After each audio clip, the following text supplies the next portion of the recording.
My grandmother's story of revenge against her parents. This didn't happen to me, but it did to my grandmother, and it's one of the best stories I've ever heard in my entire life. Also, English isn't my first language, so sorry for any spelling mistakes. My grandmother grew up on a huge farm outside of a small town in Sweden. She is the second oldest out of 7 kids, 4 boys and 3 girls. Their parents were very respected in their community because of their farm and their products that they sold to the stores in the town. However, they were horrible to their kids and basically treated them like garbage. They were basically entitled parents and raised by narcissists. And my grandmother told me stories about some of the things they did that almost made me cry. The dad, my great-grandfather, beat his sons. This really effed all of them up, but especially the oldest of them, who ended up being as horrible as his father. Their mother, on the other hand, was just as bad. At times, she refused to feed her kids because she thought that they were too fat, and basically kept her daughter locked up on their farm so they could be as pure as possible, so that they could be married off down the road. The only times they ever really left their house was for school. My grandmother was pulled out of school when she was 13 years old to have her work and basically act as a mother over the rest of her siblings, or when they went out with either one of their parents or one of the brothers, because they were basically seen as the golden boys, they couldn't do any wrong. The kids couldn't really tell about what was happening as no one would really believe them because of their parents' high status and social ties to the town. But despite her living situation, my grandmother kept her head high as she was growing up. She is the strongest woman I know. Because so many of the siblings had the same resentment against their parents, they would try to help each other out as much as they can and still try to find fun things to do. When my grandmother was 17, one of her younger brothers helped her out of the house and to the next town, where they occasionally hosted a dancing night, and there she just happened to meet the love of her life, my grandfather. According to my grandmother, they danced the entire night, and it was one of the best nights of her life. They continued to meet in secret, as her parents would never approve of my grandfather because he was a lower class than my grandmother's family. My grandmother knew this very well, but she wasn't having any of it. Along with her siblings, excluding the eldest brother, she planned out exactly what she was going to do to get away.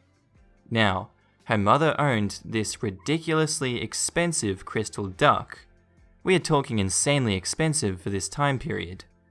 Grandma arranged to be picked up in the middle of the night. She was picked up by my grandfather's friend, who owned a car, and she just left. But before she did that, she took the crystal duck with her. This was her petty revenge to her parents. In the previous post I said that my grandmother signed over her shares of the farms to her sister. Turns out this wasn't the case. My grandmother's sisters signed over her share to my grandma, and so did the rest of the siblings, excluding the oldest son. This was done outside of their parents' and eldest son's knowledge. With my grandfather, she moved a few towns over, used the duck to get a loan at a bank, where she used the money to buy a small apartment where she and my grandfather lived, and then waited. My grandfather was drafted for the army and was gone for almost 3 years, and during those 3 years, my grandmother went to medical school and became a nurse shortly after at the local hospital. Then one day she heard the news. Her parents are trying to sell the farm. After my grandma left, more of their kids decided to leave their parents too, and after a few years, they didn't have any money left and needed to sell their land. So my grandmother decides to talk to her parents. After several years of not speaking to each other at all, my grandma takes her shares to the farm, which exceeds her parents and her brothers. She also takes her savings. She's the best person when it comes to saving and is able to save as much as she can, and she buys out her parents' and brothers' shares, making her the sole owner of the farm and the land that it sat on. She tells her parents that they must leave her land and find somewhere else to live. She then reassigned the shares back to her siblings, excluding her older brother, due to things that he did in the past, and one of her younger brothers didn't want his shares back because he didn't want anything to do with the family. Between the leftover siblings, they decide that the youngest sister would get to live on the farm as she was the only married one and she was pregnant. My grandma and grandpa moved back to her original town.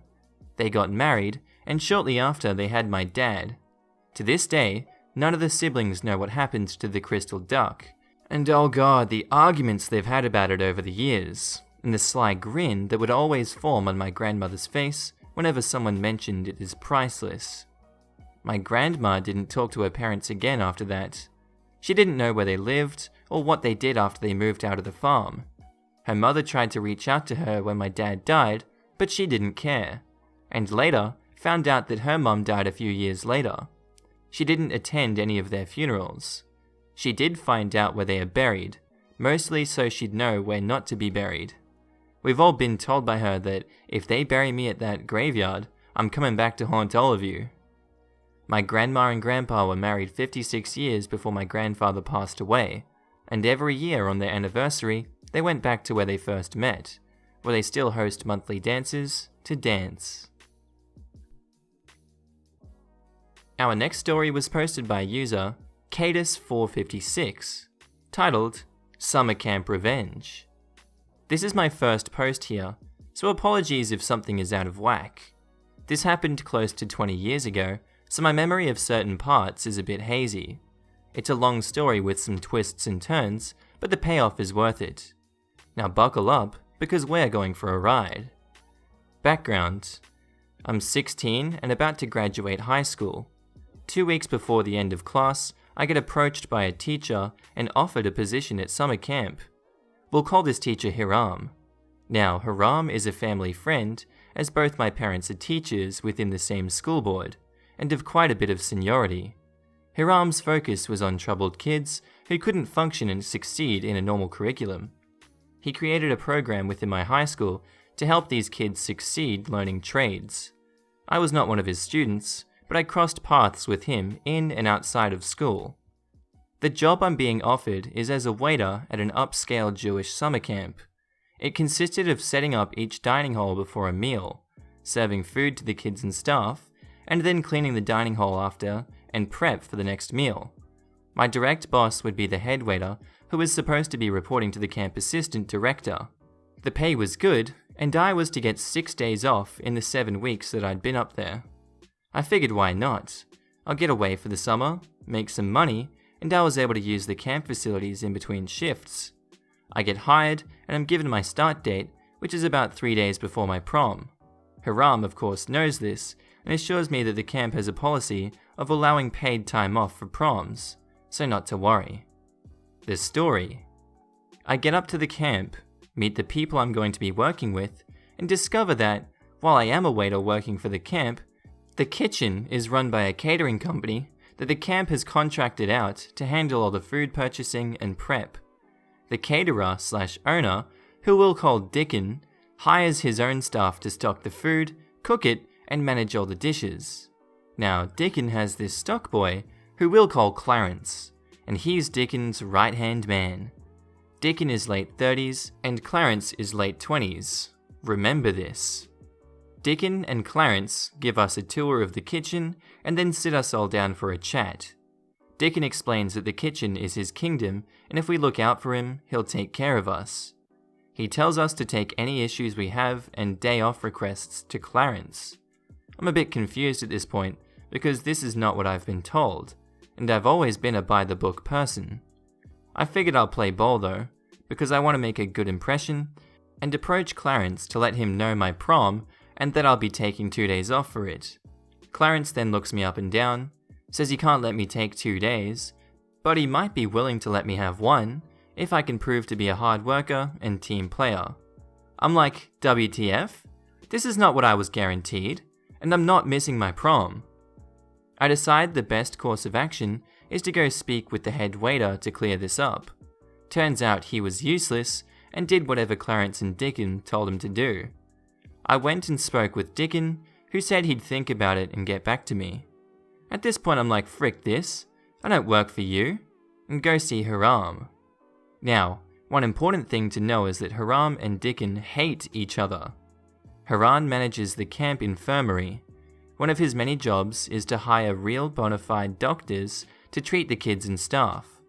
Every year, the doctors start seeing spikes of kids getting sick after about 2 years, and they suspect that it's malnutrition.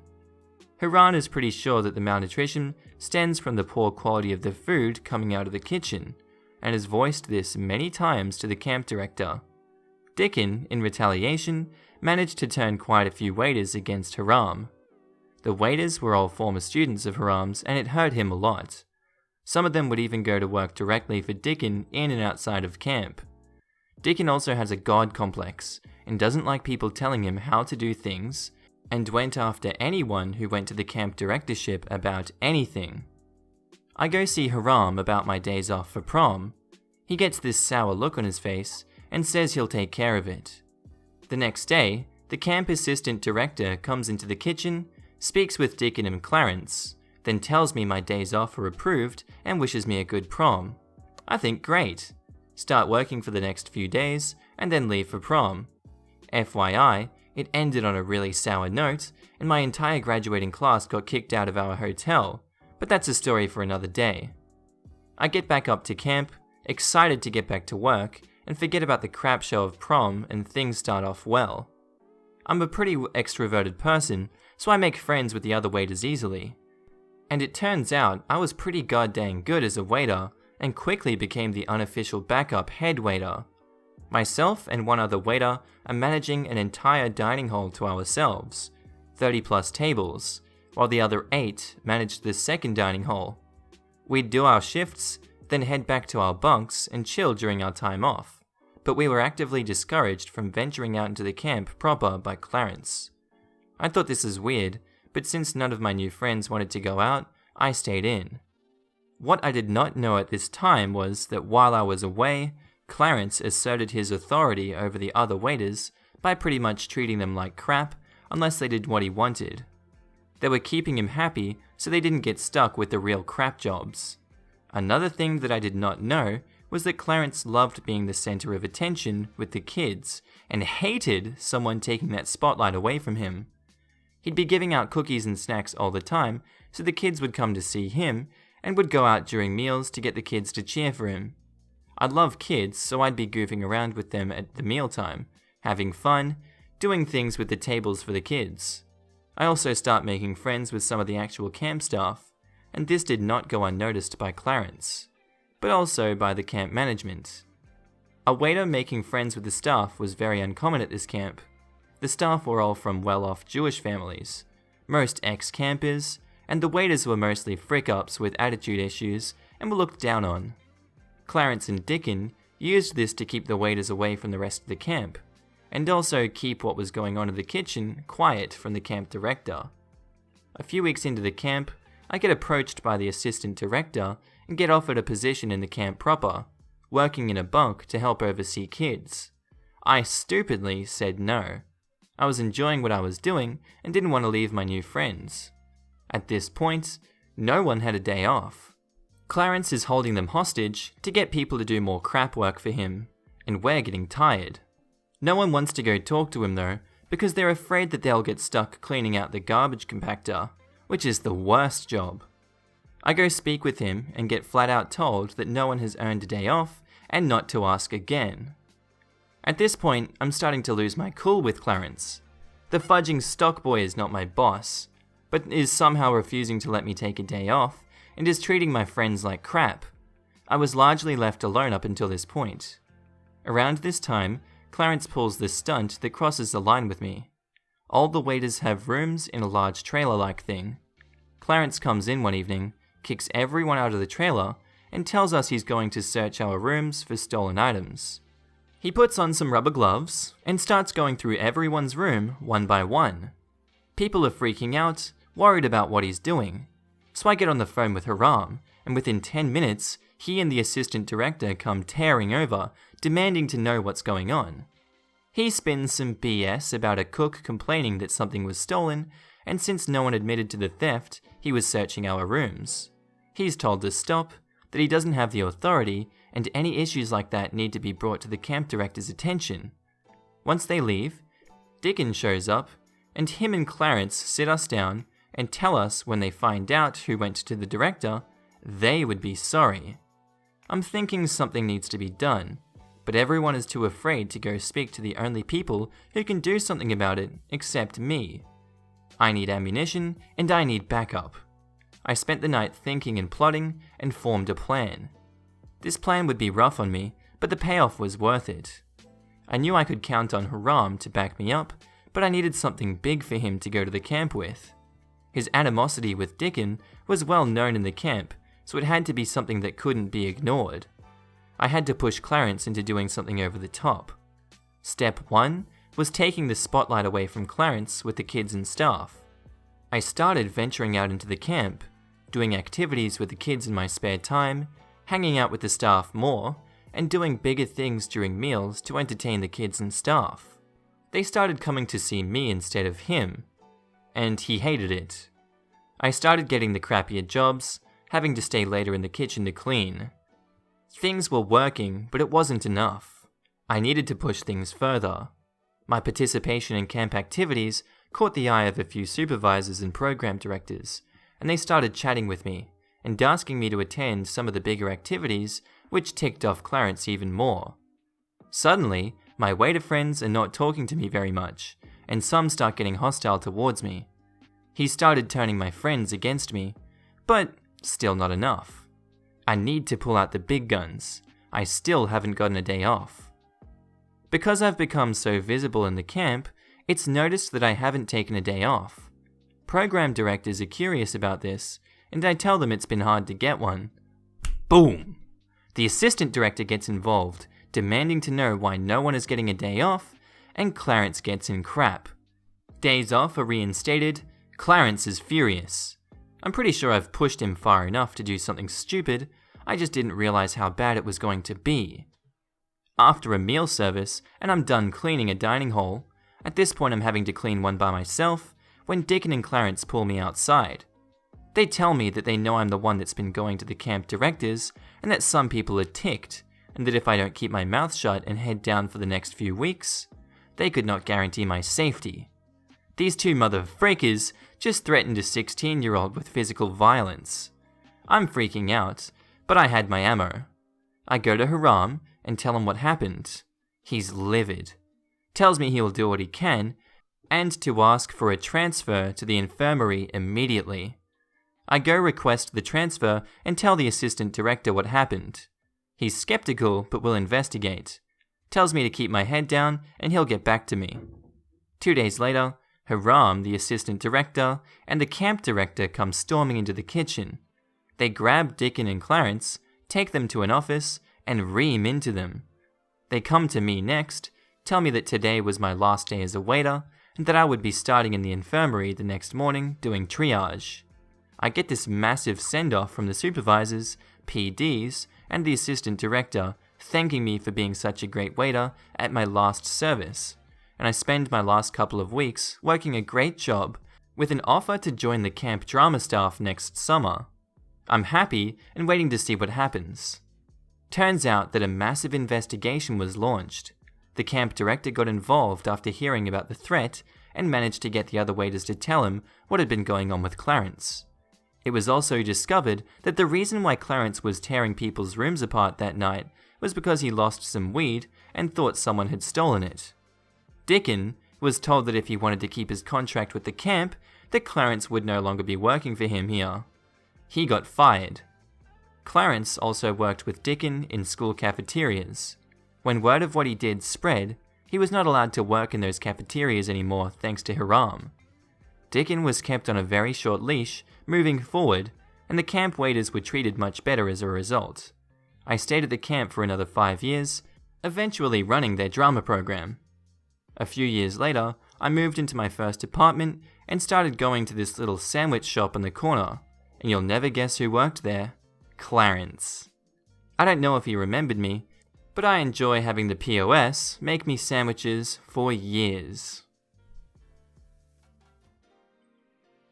Our next story was posted by user CDS875, titled, "A long time ago I got my revenge on a jerk regional ski salesman." First off, nice sub, just found out it existed. The year was 1979, and I was a local ski instructor as a winter high school job. I also competed in some local giant slalom races. Well, I had a larger, more regional meet coming up in a few months. A friend of my parents worked for a very prestigious ski company. He happened to be over for a dinner party and found out that I was a skier. He offered me a pro deal on a pair of the most advanced skis that the company made. I was able to get what would have been $500 skis for $160, and those are the 1979 prices. I wrote him a check that night and gave him the specs on a length and type. He said I should have them delivered to me in a week or two. 2 weeks go by and nothing. I call their main office and speak with Bob. Bob assures me that the skis will be at my place in a week. Another week goes by, and nothing. Now I'm getting a bit worried, as I still need to get them to the shop and get bindings installed before my meet in West Virginia. Mountain Mama, take me home. I call Bob again. Bob is not so nice this time. He starts questioning how I could get a pro deal. I let him know that I work at a resort, instructing, and I regularly go to local meets. I also tell him I'll be at a meet in a few weeks in West Virginia. He laughs and says, "Haha, I'll ship them if I feel like it, and can find the time in the next week or two." His reasoning is that he doesn't think a pro can come out of a Midwestern state. I calmly tell him that it will cost him and his company far more than the $160, and that he is to return my money within 3 days. He laughs and hangs up. At the least, he did send me a check back within the 3 days. I walked into the resort ski shop and the check from the company in my pocket. Yes, they had already deposited my check, yet sent nothing. A rep for a different top-of-the-line manufacturer was showing the owner their latest GS ski. Fred asks how I was, and I told him I was mad as hell. The story came out, and the Dynastar rep heard the whole thing. The Dynastar rep asked me if I had the check on me. I told him yes. He said, "Sign it over to Dynastar." I did. He handed me the GS skis he'd been showing Fred and said, "They're yours now. You don't mind, do you, Fred?" Fred just smiled and asked me if I wanted some bindings for my new skis installed at cost. Needless to say, I was thrilled. I later learned that the list on those skis was almost $700. Now for the revenge. From that day on, I made sure to tell a very short version of this story to every single beginner class that I taught. The reputation of that manufacturer got so bad at the resort that Fred stopped carrying their product. Fred told me to drop by the shop on X day. Can't remember the exact day, as the first company's regional rep was coming in to find out why he was no longer carrying their skis. I laid out the entire story to the rep. His face visibly turned red, but he kept his cool. He apologized and thanked me for the information. I thought that was the end of the issue. Several months later, about a month or two before the start of the next ski season, I was at a winter sports expo. The friend of the family was there and recognized me. He asked me if I still wanted that pro deal, as he could guarantee that I got it this time. I said, "Really? How can you guarantee it this time?" He told me Bob had been fired within days of me telling the regional manager my predicament. I also found out that their brand had been the top-selling brand at Fred's shop before all this started. I cost the company a heck of a lot of money, and I cost Bob his job. I told him that I'd make sure his antics cost him more than $160. A promise I was happy to keep. Our next story is posted by user IULit420, titled, "When Karen is the Manager." This is the story of how I got screwed over by a Big O tire store and got my revenge. The manager had a very Karen-y haircut and vibe to her, but I still got what was rightfully mine out of her.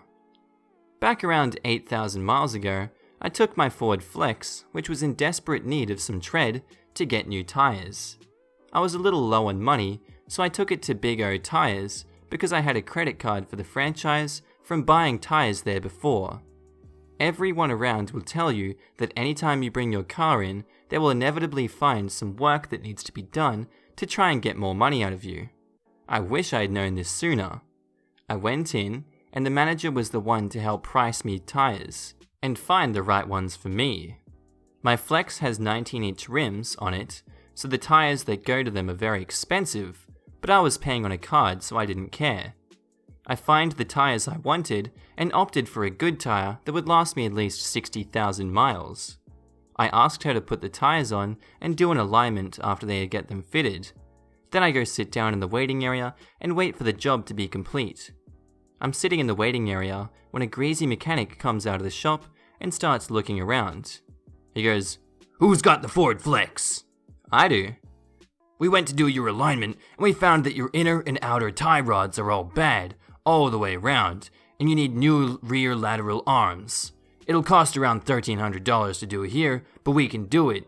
You want us to get on that?" My jaw dropped and I'm like, no. "Well, we can't do alignments on bad parts." Okay, then just give me the keys, I guess. As I'm signing the final paperwork, the manager is stressing to me that the bad parts I'm driving on could destroy my new tires. My friend who actually working there at the time pulled me aside and told me that they looked like they were wearing down, but they didn't need to be replaced yet. So I left the store. Fast forward about 8,000 miles later, and it's now April. The inside of my tires on the rear had been worn down completely smooth. The front tires only had about half the tread life remaining, and I'm still making payments on the tires. When I'm driving down the road, there's a steady noise coming from the tires from being so unevenly worn down. It was around this time I'd finally gotten money together to fix my bad parts. So I go to my mechanic, who is honest and had never tried to pull the wool over my eyes, and will give me a decent price. I tell him what the mechanic and manager at Big O Tires told me was wrong with it, and tell him to get it fixed and hand him the keys. About 3 hours later, he calls me back. "Hey, I'm looking at your car, and the only thing that was wrong with it was that you had a stuck right rear brake caliper." "So everything else was fine?" "Yeah, everything to do with your suspension was in perfect shape. No play in the old tire rods. It looks like you just need an alignment pretty badly." "Okay, thank you. Will you put a new caliper on there for me?" "Yeah, I'm on it. If I was you, I'd take it down to the dealership. They do all my alignment, and they aren't gonna pull any bullcrap on you like that." "Okay, thanks." After hearing that my parts were fine and my tires could have been saved by a simple alignment, I was livid. So I called up Big O, and the conversation was pretty short. I'm not going to post the conversation, but to sum it up, she told me that she wasn't trying to say my mechanic was lying, but that he doesn't have a laser track or the proper equipment to know if those parts are bad. She then goes on to explain in great detail why my parts were bad and try and make me feel stupid. She wanted me to have him replace all those parts and bring it in for an alignment. I told her I'd see what Tony Brown had to say about it. When I pulled up to the dealership, I walked in and told them what had happened and what was supposedly bad with my car, and they did my alignment with no fuss and cheaper. So the next day after I got home from work, I pulled into the driveway of my house and looked at my passenger seat where my ticket was for the alignment I'd gotten done. Something just took me over, and I put my car into reverse, pulled out of my driveway, and started heading to the Big O. I called my mum on the way because she knew what I was going through and how stressful it was for me, and told her I was about to go make a show in front of their customers and see where I can make things go from there. She was excited and wanted to listen in, so I left her on the phone with my Bluetooth headphones around my neck where she could hear everything. As I walked into the store, I was feeling nervous, but just shoved it all to the side when I see how many customers there was. At least 7 people were in the store looking at tires, all waiting for their cars to get done. I walked up to the front desk and waited patiently for the manager to get done talking with another customer. Front desk employee says, "Hi, can I help you?" I ignore her and look at the manager as she's finishing up. "Hi, you the manager?" "Yes, I am." "Hi, I believe I spoke with you on the phone a day or 2 ago. I wanted to speak to you in regards to the work done to my vehicle." "Okay, what's your name?" I tell her my name, and her employee starts to pull up my file. As she's looking me up, I start telling my story, and I tell it loud enough for all the customers in the store to hear. "Well, when I came in here, I was refused an alignment because of bad parts." "We can't do an alignment on bad parts. Just let me finish, okay? I was told I needed to pay $1,300 before they would do my alignments because of bad parts. And the $1,300 is a lot of money, so I just took my car home so I could start saving up the money for the repairs I thought I needed. Eventually, when I was feeling like I could afford it, I took it to my mechanic, who told me my parts were fine. You told me he didn't have the right equipment, so I took it to the dealership, who has the same rack as you. They did my alignment and told me my parts were fine. Then I showed her my alignment paperwork. The sheets showed the before and after of alignment, and my rear left tire was cambered out negative 2.3 degrees. She was trying to tell me before my tires were worn so bad on the inside because the parts were bad, but it was really just an alignment issue. Let me go talk to my mechanic. She walks into the shop for about 10 minutes, and I see them walk through the bay doors to go out and look at my tires. She comes back inside and tells me how sorry she is, and comes up with the excuse that there were 2 Ford Flexes in the shop that day, and the mechanic that was there for that day got the tickets mixed up, and my Flex never even went on the rack. She then goes on to say that she will replace 2 of my tires for free and refund me the $40 rack fee I was charged that day. I came back the next day for my 2 free tires and rack fee, feeling like I won. But still upset because the other 2 tires I was sporting only had about 50% tread left on them when they were supposed to last me way longer. I decided to write a review on Google for all to see. It was basically 3 paragraphs on everything you've just read. 1 week later, I receive a phone call from the Big O, but I was busy so I just let it go to voicemail. The voicemail was basically the manager saying she was confused why I would leave such a review and asked me to call back and see what we can do to fix it.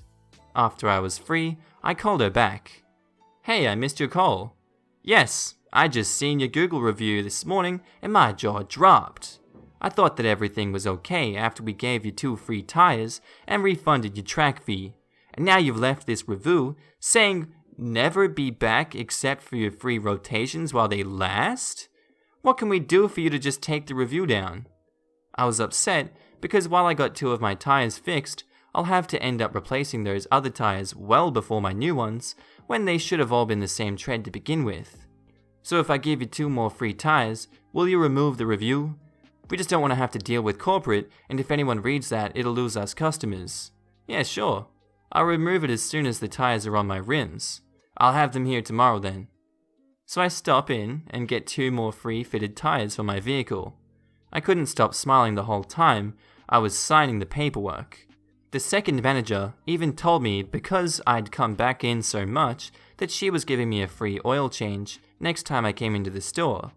I edited my review to say that I had a bad experience, but the managers did what they could to make things right, and changed it from 1 star to 3 stars. They asked me if I would still shop for my tires with them, and I told them that I would, but you couldn't pay me to go buy tires there again. I took my win and my free oil change and walked right out of there. Alright guys, I hope you enjoyed that episode. Tell me what you think about it in the comments, subscribe if you liked it if you're not part of the gang already, and I'll see you in the next video. Bye!